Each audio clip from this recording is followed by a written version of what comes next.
এটা অতি উদ্বেগজনক খবৰ প্ৰচাৰ হৈছিল যে লখিমপুৰ মেডিকেল কলেজ হস্পিটেলত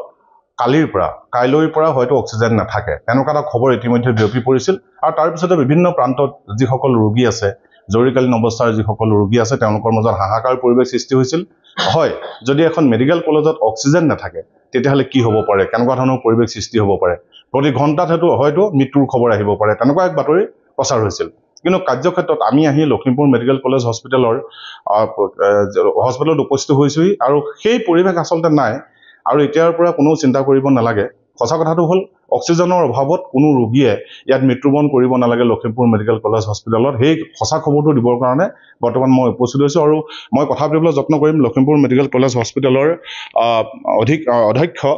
প্ৰাঞ্জল তহবিলদাৰৰ লগত কথা পাতিবলৈ যত্ন কৰিম আৰু তেখেতৰ মুখেৰে জানিম যে বৰ্তমান অক্সিজেনৰ স্থিতি কি লখিমপুৰ মেডিকেল কলেজ হস্পিটেলত সঁচাকৈ বাতৰিটো প্ৰকাশ পোৱাৰ দৰে আমি ভয় কৰিব লাগিব নেকি ছাৰ কি ক'ব আপোনাৰ জৰিয়তে তাৰমানে যোৱাকালি এখন চিঠি আহিলে য'ত মানে তেওঁলোকৰ প্ৰিমিয়াৰ ক্ৰায়জেনিক্স লিমিটেড তেওঁ গুৱাহাটী বেছড অফিচ তেওঁলোকে অলপ পইচা পাবলগীয়া আছে আমাৰ যোৱা ফাইনেন্সিয়েল ইয়েৰত এইটো ফাইনেন্সিয়েল ইয়েৰত জুন মাহৰ পৰা যোনটো পইচা আমাক সোনকালে ক্লিয়াৰ কৰি দিব লাগে নহ'লে তেওঁলোকৰ চলাবলৈ দিগদাৰী হয় আৰু অক্সিজেন ছাপ্লাই চলাই ৰাখিবলৈ দিগদাৰী হ'ব বুলি চিঠিখন দিছে তো সেইখন চিঠিৰ বেচিছতে যে আমাৰ প্ৰব্লেম হ'ব পাৰে কাৰণ পইচা পটককৈ ক্লিয়াৰ কৰিবলৈও দিগদাৰী কাৰণ গুৱাহাটীৰ পৰা ক্লিয়াৰ হ'ব সময় লাগে চিঠি যাওঁতে বা আৰু এতিয়া মাৰ্চ এণ্ডিং হৈছে বহুতখিনি প্ৰব্লেম হৈ আছে তো মই চিঠি এখন লিখিলোঁ যে এনেকুৱা হ'ব পাৰে DMLও লিখিলোঁ তো সেই চিঠিখন কিবাকৈ বাহিৰলৈ ওলাই সেইখনৰ বেচিছতে লিখি দিলে যে অক্সিজেন নাই কিন্তু অক্সিজেনটো আমাৰ আছে কাৰণ পৰহি গধূলি আমি অক্সিজেন অনা নাই যোৱাকালিও অহা নাই অক্সিজেন এক্সাক্টলি ৰিকুৱাৰমেণ্ট দিছোঁ নাই ক'ব নোৱাৰোঁ কাৰণ আমাৰ যেতিয়া দৰকাৰ হয় আমি চিলিণ্ডাৰত অক্সিজেন তেওঁলোকৰ পৰা আনো ইয়াত অফিচ এটা আছে তেওঁলোকৰ লীলাবাৰীত তাৰ বাহিৰেও আমাৰ অক্সিজেন জেনেৰেশ্যন প্লাণ্ট দুটা আছে OGP বুলি কওঁ 500 and 1000 আমাৰ দুটা আছে ইয়াত এটা ফুল কেপাচিটিত নচলে কাৰণ আমাৰ দৰকাৰ নহয় আৰু LMO যোনটো সেই বগা যে অক্সিজেন টেংক থাকে সেই তেনেকুৱা এটা 20 মেট্ৰিক টনছৰ আছে আমাৰ অজস্ৰ অক্সিজেন আছে একো প্ৰব্লেম নহয় প্ৰয়োজন আছে আৰু আমি সব সময় তেওঁলোকৰ পৰা নিকিনো ৰাতিপুৱা কেতিয়াবা দিনত এবাৰ আনো কেতিয়াবা দুবাৰ আনো দৰকাৰ হ'লে কেতিয়াবা নানো হয়তো তে কালি তেওঁলোকে পাছবেলা তেওঁলোকৰ অফিচিয়েল আহিছিল ইয়ালৈ যে আমাৰ সোনকালে পইচাখিনি পাছ কৰি দিলে ভাল হয় তে মই কৈছোঁ DMLও অলৰেডি লিখিছোঁ মই চিঠি আৰু আজি অক্সিজেন যোৱাকালি দিম বুলি ক'লে কিন্তু তেওঁলোকে তাৰপিছত কিবা অলপ অসুবিধা হ'ল কালি দিব নোৱাৰে আজি ৰাতিপুৱা দিম বুলি ক'লে আৰু ইতিমধ্যে যিহেতু কাগজত কিবা এটা নিউজ প্ৰচাৰ হৈছিল যোনটো কাৰণে মানুহে চিন্তা কৰিব পাৰে বা বহুতে হেৰি কৰিব পাৰে তে আজি এই চিঠিখন মই তেওঁলোকৰ ৰাতিপুৱা পাইছোঁ আজি 13 তাৰিখৰ হয় মই পঢ়ি দিছোঁ এখন premier cryogenics limited Maniram Dewan road Chandmari Guwahati to principal Lakhimpur medical college subject whole media reports regarding supply of medical oxygen that likhise je in light of recent media reports regarding the alleged suspension suspension of medical oxygen supply to your hospital we would like to clarify that there has been no suspension of supply of medical oxygen supply is being made as per your requirement received from time to time ami jeneke bisaro teneke diye teleke the last supply was made today morning aji oxygen ahi gose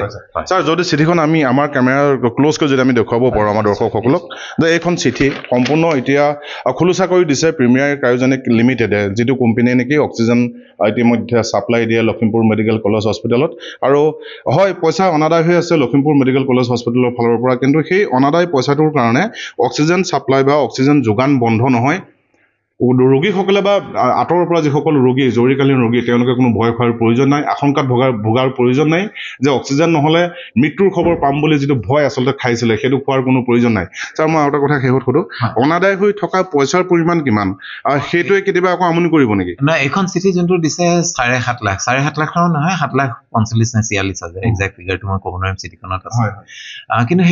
সেইটো actually medical supply বস্তুত একোৱে নহয় মানে সৰু amount এটা আৰু এইটো last 6 মাহৰ হিচাপ তাৰ আগত ক্লিয়াৰ হৈ আছে আৰু তেনেকুৱা এমাউণ্ট এই ছমাহত আহিয়ে থাকিব অক্সিজেন বহুত আৰু এইবিলাক সাধাৰণতে আমাৰ কি হয় বহুত সময়ত এই মাৰ্চ এণ্ডিঙৰ আগত মানে এপ্ৰিল নতুন ফাইনেন্সিয়েল ইয়াৰৰ আগত গোটেইখিনি গুৱাহাটীত প্ৰচেছ হয় আমাক কিছুমান ফাণ্ড ৰিলিজ কৰে যোনখিনি আমি লোকেলি ইয়াত ৰিলিজ কৰোঁ আৰু কিছুমান চেণ্ট্ৰেলি ৰিলিজ হয় গুৱাহাটীৰ পৰাই ৰিলিজ হৈ যায় এওঁলোকৰ মোক DMA কৈছে যে এইখিনিত একো প্ৰব্লেম নহয় তেওঁলোকে ৰিলিজ হৈ যাব হয় হয় এয়া হ'ল শেহতীয়া খবৰ মই পুনৰ জনাওঁ আমাৰ দৰ্শকসকলক যে লখিমপুৰ মেডিকেল কলেজ হস্পিটেলৰ অধ্যক্ষ প্ৰাঞ্জল তহবিলদাৰে স্পষ্ট কৰি দিলে যে অক্সিজেনৰ অভাৱত ৰোগীৰ মৃত্যু হ'ব তেনেকুৱা ধৰণৰ আশংকাত কোনো ভুগিব নালাগে ইতিমধ্যে যিটো কোম্পানীয়ে অক্সিজেন ছাপ্লাই দিয়ে সেই কোম্পানীটো স্পষ্ট কৰি দিলে কিছুমান বাতৰিটোৰ সন্দৰ্ভত আৰু তাৰ উপৰিও লখিমপুৰ মেডিকেল কলেজ হস্পিটেলৰ কেম্পাছত থকা দুটাকৈ অক্সিজেন প্লেণ্ট সেইটো সক্ৰিয় হৈ আছে আৰু অক্সিজেন আচলতে ক'বলৈ গ'লে শেহত যে অক্সিজেনৰ অভাৱত লখিমপুৰ মেডিকেল কলেজ হস্পিটেলত ৰোগীৰ মৃত্যু নহয় সেই আশংকা এতিয়া দূৰ কৰিবৰ কাৰণে আমি এটা বাৰ্তা দিয়া যত্ন কৰিছোঁ অসমবাসী ৰাইজক বা উত্তৰ পাৰৰ ৰাইজক যে লখিমপুৰ মেডিকেল কলেজ হস্পিটেললৈ আহক ইয়াত অক্সিজেনৰ অভাৱত মানুহ নমৰে এইটো একেবাৰে স্পষ্ট কিন্তু যিটো বাতৰি সম্প্ৰচাৰ হ'ল বাতৰিটো সম্প্ৰচাৰ হোৱাৰ পিছত কিন্তু কিছু সময়ৰ কাৰণে এদিনৰ কাৰণে যিসকল লোক আছে তেওঁলোকক কিন্তু আশংকাত ভুগিছিলে আৰু দায়বদ্ধতাৰ খাতিৰত আমি সেই বাতৰিটোৰ যিটো সঁচা বাতৰি আঁৰত থকা সঁচা বাতৰিটো দিবলৈ যত্ন কৰিলোঁ আপুনি বিচৰা বাতৰি পাব কেৱল নিউজ 18 এপত নিউজ 18 এপ ডাউনলোড কৰিবলৈ স্কেন কৰক এই QR কোড গুগল প্লে ষ্টৰতো পাব এই নিউজ 18 এপ